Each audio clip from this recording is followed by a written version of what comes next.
Let me call upon to address the crowd the ex-Director General, Indian Coast Guard, a strategist, researcher, academician, and author with expertise in Indian Customs and Coast Guard services. He is emeritus faculty at Rashtriya Raksha University. Ladies and gentlemen, please welcome Dr. Prabhakaran Paleri. Dignitaries, distinguished participants, dynamic organizers of BRF, I'm pleased to be here and address you fine people on a subject which Dr. Page has asked me to talk. That's about the Coast Guard's response and capacities to sort out problems like these which we're discussing. I'm not actually cleared by the Ministry of Defense or Coast Guard. So I'm here in my personal capacity and private capacity rather. So I do not have any deep-rooted issues which the Coast Guard is facing, which perhaps their present Director General will be able to address. And I'm also not standing here because I was the Director General of the Coast Guard. I am standing here, I agreed to Dr. Page that I would come and talk about it, only because I've been associated with this, the Indian Coast Guard, and subsequently with the World Coast Guards by sheer accident. Of course, it's not like becoming an accidental Prime Minister or somebody. This is a serious matter. The subject deals with Coast Guards, deals with the response, capacity building, and maritime challenge. Was this a maritime challenge or not? That's a different issue. And what are these maritime challenges the world is going to face? That again is a very serious matter on which I have written books, especially for the Institute of Defense Studies and Analysis, United Services Institute, National Maritime Foundation, Nanyang Technology University in Singapore, Ocean Policy Research Foundation in Japan, National Defense University in US. So there are quite a few things which I have come across, and that's what I would like to tell you with the background as the Indian Coast Guard. Actually, the government in India who created the Coast Guard didn't know about the Coast Guard, what exactly it is supposed to be. Like most of us buying the smartphones, we have to go to your granddaughters to teach you about that. That's fine. If the government doesn't know, government has the officers and men who will tell them what to do with the Coast Guard. But the problem is the public doesn't know about the Coast Guard in India and most countries. That's all fine, but the worst thing is when the Coast Guard officers themselves or the men themselves do not know what their service is and what they can do. This is a fact, not only in India, in many countries. So what I did was, I wrote a book on Coast Guard, Indian Coast Guard, and subsequently many years later after my retirement I wrote about the World Coast Guards. When I took up this research for the United Service Institute in Delhi under General Nambiar, it was the Ministry of External Affairs, who is the actually ultimate umbrella organization for the Indian Coast Guard. And the Maritime Zone of India Act 1976 also comes under the Law and Treaty Division of Ministry of External Affairs. But the service is under the Ministry of Defense, but it is not a military service. In some other countries, they are under various other ministries, like in the United States, it's under the Homeland Security, but it is a military service. So there are quite a lot of confusion. Basically, which I would like you to appreciate is that what a Coast Guard is. That's what I'm trying to tell you in this limited time which we have. So when I wrote this book, I have to get involved with a gentleman called K.F. Rustamji, Padma Vibhushan. I think the only IPS officer with Padma Vibhushan. Fantastic person.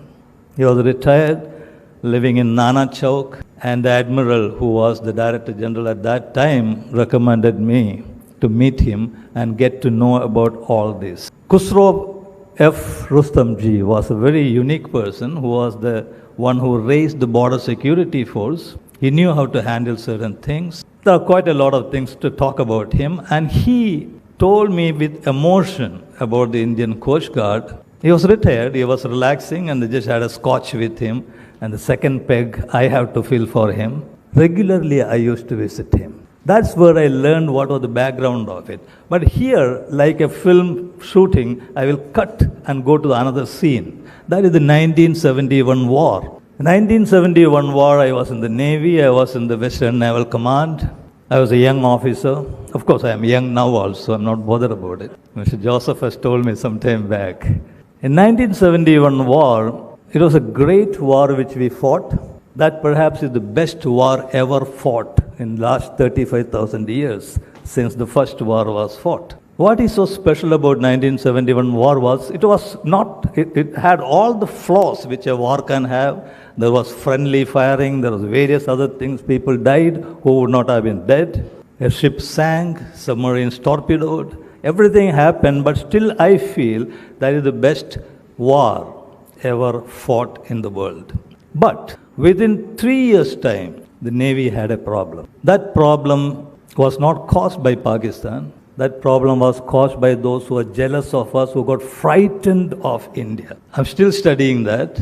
That made Navy to rethink about what they should do. And that's where they decided to have a Coast Guard, and the Coast Guard is created by the Indian Navy after that incident. That perhaps is the stem cell of Indian Coast Guard. And there came a dynamic Prime Minister, Madam Gandhi, who asked Padma Vibhushan Rustamji to create a force, another force for the sea. He did it exactly what she told him. But the problem was under which ministry it will go. The Home Ministry, in fact, Mr. Rustamji was from the Home Ministry. He was the Special Secretary in the Ministry of Home. But the acts which has to be enacted will have to be under the Ministry of External Affairs. And parallel to that, under international law, the United Nations Convention on the Law of the Sea is also going on, 25 years, which finally became the UNCLOS 3 in 1982. So India and other countries who ratify this particular international law will have to have forces that will carry out execution of whatever has been said in UNCLOS. So there were demands from various other areas coming to the government of India. And in the meantime, the losers of the 1971 war gathered together. When I say losers, it's not just one country. There are quite a few other countries that had interest in this war. And they decided, how do we go about India hereafter?